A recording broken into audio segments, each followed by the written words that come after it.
As a beekeeper, you're familiar with the various challenges faced daily to keep your hives and colonies vibrant and healthy. That's why it's more important than ever to identify and monitor pressure from hive pests and diseases to maintain colony health. A main pest of concern is varroa mite.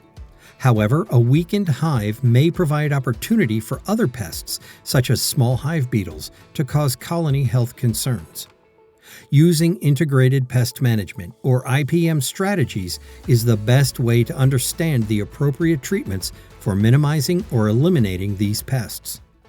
The first step in IPM is to identify the pest. In the case of varroa mites, it's critical to know how they inhabit and infest the bee colony. Varroa mites are an external parasite of honeybees that only reproduce in honeybee colonies. They attack adult bees as well as developing brood or larvae. They can cause decreased brood numbers, activate, transmit, and amplify latent bee viruses, which can cause bee deformities and, if untreated, will lead to a general weakening of overall hive health, parasitic mite syndrome, and colony loss. According to research by the Maine Department of Agriculture, Conservation, and Forestry, mite populations can increase 12-fold in colonies that have brood half of the year and 800-fold in colonies that have brood year-round. At any given time, up to 2/3 of the mites will reside in the capped brood stage, making it difficult to detect during hive inspections and know how bad the infestation may truly be. Heavy infestations can manifest quickly and ultimately lead to hive collapse or death of the hive. That's why regular monitoring and effective and approved treatments are essential. Two very useful techniques for measuring infestation levels are the sugar shake method and the alcohol wash method. To perform either method, start by finding the brood nest and a frame with open brood. This is critical as adult varroa mites seek out young nurse bees. Protecting the queen is a very important step in this process. Inspect the frame for the queen, and if you find her, segregate her by placing her on another frame, selecting another frame, or placing her in a queen cage. To perform the sugar shake method, shake the frame over a container to catch bees. A wash tub works well for this purpose. Place 300 bees into a jar with a 1/8 inch mesh hardware cloth attached to the lid. A half-cup measurement will effectively scoop approximately 300 bees. Add about 2 tablespoons of confectioner's 10x powdered sugar to the jar. Be careful to not spill the sugar onto the ground to prevent unwelcome guests near the hive. Slowly rotate the jar to gently cover the bees with the sugar. This will not harm them if done carefully.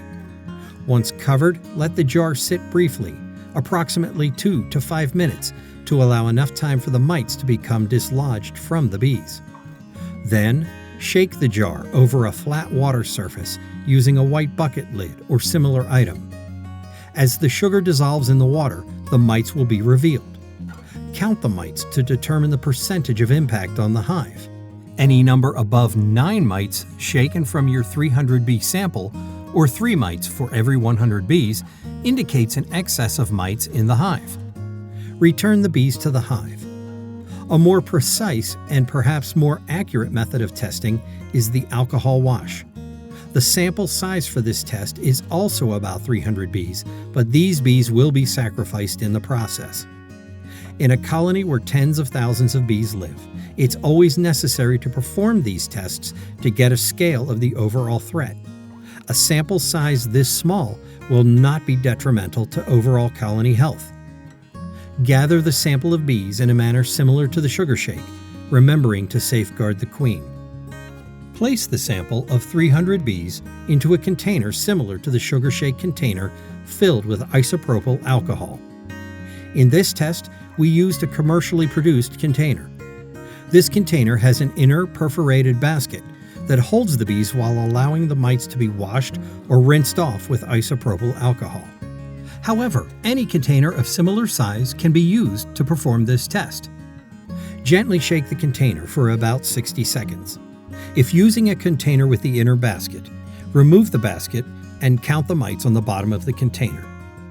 Alternatively, if using a container without an inner basket, The bees can be dumped over a coarse screen 8 mesh, allowing the mites to fall onto a fine mesh fabric screen below to be counted. Again, a varroa mite threshold of 9 mites shaken from your 300 bee sample, or 3 mites for every 100 bees, indicates an excess of mites in the hive. Another pest for beekeepers is the small hive beetle. One sign of small hive beetles is damaged or destroyed brood combs, as the beetles will burrow through combs, causing extensive damage. Small hive beetles will also eat honey stores and contaminate them. Contaminated honey stores will appear slimy and have a distinct smell similar to rotten oranges. After small hive beetles disrupt the colony, they then migrate and pupate in the soil near the hive. Without a viable food source or a means of reproduction, it's not unusual for a queen to leave a weakened hive, taking healthy bees with her, rendering the colony lifeless. Additional pests of declining beehives are wax moths, whose larvae can cause extensive damage to brood and honeycombs, in addition to other hive pests such as mice and ants. One aspect of integrated pest management is chemical control. When necessary, use of pesticides can be an important tool for hive survival. Pesticides should be used according to the pesticide product's label in order to use the product legally and get the most effective control. Pesticide products are developed by manufacturers and require review by the Environmental Protection Agency, or EPA, to determine that they carry out their intended function without creating unreasonable adverse effects to human or environmental health. Pesticide labels cover important aspects of the product's use, including defining the active ingredients in the product, the pests targeted, the crop or site where the product can be used, the amount, frequency, and timing of application, as well as storage and disposal requirements. EPA registers pesticide products, and their unique EPA registration number can be found on the label. While many products contain the same active ingredient, the EPA registration number is specific to a particular product's formulation, so it can be easily used to identify the product. If you see a pesticide product that does not have an EPA registration number, then you know it has not been registered for legal use by the EPA. The environmental hazards section of the label will alert the user if a product could be harmful to bees and outlines any application restrictions. Some pesticide labels include a bee advisory box that also states that a product is harmful to bees. Pesticide product labels are attached to the container. Your local cooperative extension service and online search engines may also be additional resources for pesticide labels. Of course, the internet offers a wide variety of resources for amateur and professional beekeepers alike when it comes to pest control. Some of these suggestions are not allowed by the product's label and are illegal. All pesticide products used inside the hive and other beekeeping equipment must be approved for that particular use. As we just learned, all pesticides go through a rigorous registration process with EPA before they are approved for use. Use of pesticides not in accordance with label specifications, in addition to the use of unauthorized products, is not only a violation of federal and state laws, but can also compromise the health of your colony and contaminate the products of the hive. Moreover, individuals that use these methods could be subject to enforcement action for illegal use of a pesticide. It is important to ensure that your pest control advice is coming from credible sources and that you are using products labeled for in-hive pest control. In addition to considering the legality of these improper actions, this approach can result in putting beekeepers and inspectors at risk of unnecessary exposure to pesticides and can even lead to contamination of the products of the hive, including honey. Beekeepers already have limited chemical resources at hand to combat pests of all varieties. By shortcutting proper procedures or using unauthorized products, beekeepers are increasing the potential for pest resistance to certain chemicals. This effectively removes these pesticide products from an already thin arsenal, in effect, making controlling pests that much harder in the long term. Ultimately, these rogue practices harm the appearance and reputation of the beekeeping industry, where the production of healthy, and wholesome honey products is essential to success. So what are the correct ways to make a pesticide application?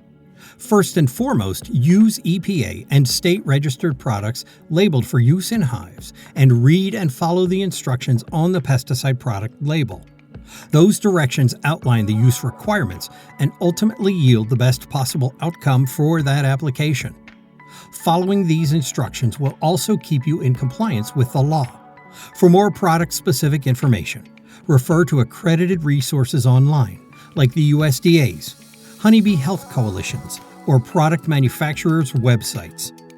Some pesticide products work simply by being placed inside the hive for a certain amount of time. These products may include Amitraz, such as Apivar or Amaflex, Thymol, such as Apigard or Apilife Var, beta acid of hops, such as Hopguard, formic acid, such as Formic Pro or Mitaway Quick Strips, MAQS, fluvalinate, such as Apistan, Coumaphos, such as Checkmite Plus. Other products like oxalic acid or apabioxol can be safely applied with a vaporizer and are subject to specific dosage and require proper handling and personal protective equipment, or PPE. As with any pesticide product, it's essential to read and follow instructions for the best possible results. Also, be aware of product registration changes, as chemical products may sometimes be removed from lists for acceptable usage. Amaflex is a new formulation of Amitraz for the control of varroa mites. It is currently a restricted use pesticide, or RUP. Anyone who purchases or uses the product must be a certified applicator or under their direct supervision. Contact your state pesticide regulatory agency for more information, including active registrations. Several new formulations of miticides have recently become available to beekeepers. Always remember to review the labels prior to use for restrictions and use directions. Be sure to use oxalic acid that is specifically labeled for use in beehives, such as apabioxol. Monitor your hives after treatment. There are no silver bullets for pest control. For more information on active ingredient rotation, resistance management, and IPM, contact your local apiary inspector or agricultural extension agent. You can visit the Association of American Pesticide Control Officials webpage for state lead agency contacts, or the Apiary Inspectors of America's webpage for apiary inspector contacts. The need for personal protective equipment, or PPE, such as gloves or a respirator, will be outlined on the label. Ignoring PPE requirements is not only unsafe, but also illegal and subject to enforcement action. The product label should stay with the product for the entirety of the product's life, from opening the package to the disposal of the product, so important label information can be accessed. The label may advise the applicator on proper timing within the season, as well as ambient temperatures where the product will be most effective. You'll also find relevant information, such as product placement and removal, on the label directions. Should honey supers be removed or left in place? Is there specific equipment required for application, such as syringes or vaporizer? When should the product be removed from the hive, and how should it be properly disposed of? The answers to these questions can all be found on the product label. There will also be important information on the product label related to the treatment rate, timing, and duration. There may also be restrictions for the number of treatments allowed per year. Some products limiting the number to 2 per year, no more than once in the spring and once again in the fall. A product intended to only be in place for a specific time that is left beyond the limits specified on the label can lead to pest resistance or contamination of the hive. Finally, the label will instruct users on proper disposal techniques and storage of remaining products. Proper storage of any pesticide will always include use of the original product container and all label information. It is imperative that beekeepers carefully and thoroughly read and understand pesticide product label information.